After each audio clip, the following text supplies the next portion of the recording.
લો જય સાઉન્ડમાં, જય મેલડીમાં, બધા મિત્રોને જય માતાજી. હું છું ગૌરીબેન મકવાણા. યુટ્યુબ ફેમિલીને પણ જય માતાજી. કેમ છો બધાય? મજામાં જશો?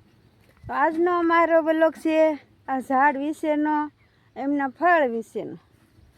તો ચાલો આપણે એ ઝાડે હવે પહોંચવી, એ ઝાડ વિશે મુલાકાત કરવી.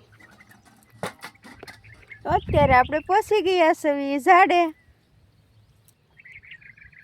આ ઝાડ છે, આ ઝાડ એમને ફળ બહુ આવે છે.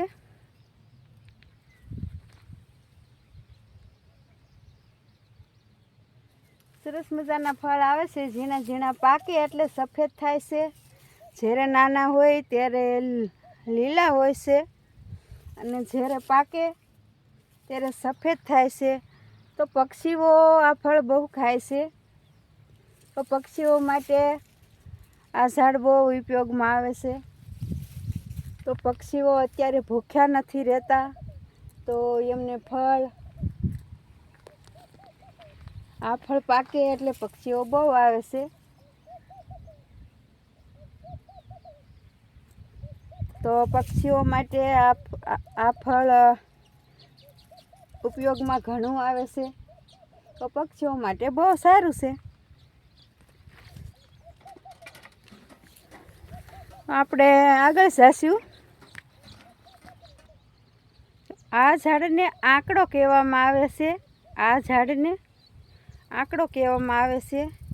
તો આપણને પેટમાં દુખતું હોય, પગ દુખતા હોય, માથામાં દુખતું હોય, તો આંકડાના પાંદ છે, પાંદ એને જરીક આપણે ગરમ કરીને પછી આપણા કપાળે મૂકવી. પેટમાં દુખતું હોય તો આપણા પેટમાં બાંધવી, તો સારી રીતે ઉપયોગમાં આવે છે. આપણને કાંટો વાગ્યો હોય, કાંટો, તો એમનું ખીર હોય એ ઘણું ઉપયોગમાં આવે છે. તો આપણને કાંટો વાગ્યો હોય તો એ ના જરીક આપણે એમનું ખીર સોંપડવી, તો કાંટો તરત નીકળી જાય છે. તો આંકડો ઘણો એટલે ઉપયોગમાં આવે છે. તો બધા મિત્રોને જય માતાજી. મળશું આપણે હવે આગલા બ્લોગમાં. જય માતાજી બધા મિત્રોને.